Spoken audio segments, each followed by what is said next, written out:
کہ یافور حضور علیہ السلام کا ایک دراز گوشت تھا، گدھا تھا۔ تو یہ گدھا وہ تھا کہ نبی کریم علیہ السلام جب اس کو پہلی دفعہ آپ کی اس سے ملاقات ہوئی تو حضور علیہ السلام نے اسے مخاطب فرمایا اور اس نے حضور سے عرض کی، یا رسول اللہ میں یہودی کا گدھا ہوں، اس کے پاس رہا، وہ جب بھی مجھ پہ سوار ہوتا تھا یا رسول اللہ میں نے کبھی اسے اپنے اوپر سوار نہیں ہونے دیا، وہ جب کوشش کرتا تھا میں اسے گرا دیتا تھا، مجھے وہ بڑا مارا کرتا تھا لیکن میں نے پھر بھی اسے سوار نہیں ہونے دیا۔ یا رسول اللہ وجہ یہ ہے کہ میری اوپر نسلوں میں 60 گدھے گزرے ہیں اور ہمارے نسل میں سے اوپر آباء و اجداد میں سے ہر گدھے کے اوپر نبی سوار ہوا، نبی کے علاوہ کوئی سوار نہیں ہوا۔ یا رسول اللہ میرے بعد میری نسل نہیں چلنی، آپ کے بعد کسی نبی نے نہیں آنا، یا رسول اللہ میری خواہش یہ ہے کہ مجھ پہ سوار ہو تو اللہ کا نبی ہی سوار ہو۔ یہ ادب مصطفیٰ میں اس نے اپنے آپ کو پیش کر دیا، اس نے کہا یا رسول اللہ میرے بعد کسی اور گدھے نے میری نسل میں سے نہیں آنا اور آپ کے بعد کسی نبی نے نہیں آنا، یا رسول اللہ میری خواہش ہے کہ مجھ پہ سوار ہو تو آپ ہی سوار ہوں۔ تو دیکھیں اگر بات کرنے کی ہے کہ ختم نبوت کا مسئلہ سمجھ آئے تو گدھے کو بھی سمجھ آ جاتا ہے اور نہ سمجھ آئے تو 2 ٹانگوں والے کو بھی سمجھ نہیں آتا۔ تو ختم نبوت والا معاملہ ایسا ہے کہ حضور علیہ السلام کے سامنے اس نے عقیدہ بھی بیان کیا، یا رسول اللہ آپ کے بعد کوئی نبی نہیں ہے، میری خواہش ہے کہ آپ مجھ پہ سوار ہوں۔ حضور علیہ السلام نے اسے قبول فرما لیا، فرمایا کہ آج سے تیرا نام یافور ہے، اور یہ یافور اتنا کمال والا یہ دراز گوشت تھا کہ نبی کریم علیہ السلام جب اس پہ سوار ہوتے اس کو رب نے اتنا شعور عطا فرما دیا حضور کی سواری بننے کی وجہ سے کہ اس گدھے کو اتنا شعور تھا کہ جب نبی کریم علیہ السلام نے کسی صحابی کو بلانا ہوتا، خصائص کبریٰ وغیرہ دیگر کتابوں میں الروض العنف اور دیگر کتابوں میں یہ روایت لکھی ہے کہ جب حضور نے کسی صحابی کو بلانا ہوتا تو حضور علیہ السلام فرماتے یافور ابو بکر کو بلا لو، یافور عمر کو بلا لو، عثمان کو بلا لو،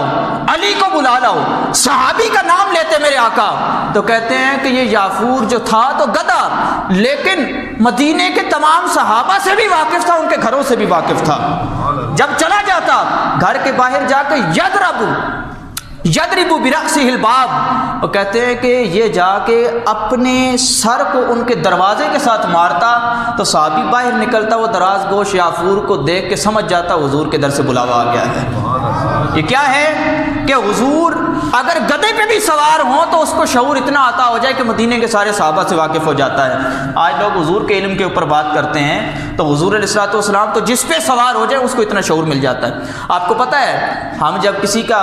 کند ذہن ہو اور غبی ہو، اس کا ذہن نہ صحیح کام کرتا تو ہم اس کو گدھے کے ساتھ مثال دیتے ہیں،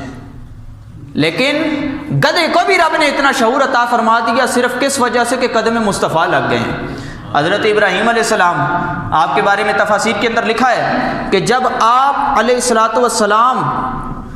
وہ پتھر جو تھا جس کے اوپر حضور حضرت ابراہیم علیہ السلام نے تعمیر فرمائی کعبہ شریف کی، یہ حضرت جبریل امین پتھر لے کے آئے تھے، تو کہتے ہیں کہ جب اس پتھر کے اوپر آپ کھڑے ہوتے تھے اب کیا ہوا کہ جب تک تو دیوار آپ کی، کیونکہ کعبہ شریف جنہوں نے دیکھا ہے اللہ تعالیٰ ہمیں بھی نصیب فرمائے، تو جنہوں نے دیکھا ہے آپ کو پتہ ہے کہ دیوار بہت اونچی ہے، تو کیا ہوا کہ حضرت ابراہیم علیہ السلام جب تعمیر فرما رہے تھے تو جہاں تک ہاتھ پہنچتا تھا وہاں تک تو پہنچا، اب جب ہاتھوں کی بلندی سے اوپر نکل گئی تعمیر، اب حاجت پڑی کہ نیچے پتھر ہو، اب پتھر رکھا گیا، اب پتھر سے بھی اوپر نکل گئی تعمیر، تو اب کیا ہوا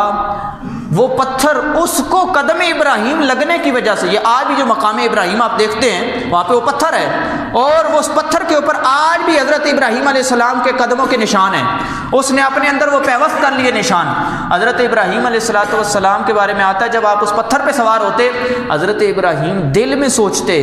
کہ مجھے اوپر حاجت ہے اوپر جانے کی، تو کہتے ہیں کہ پتھر خود بخود اوپر چلا جایا کرتا تھا۔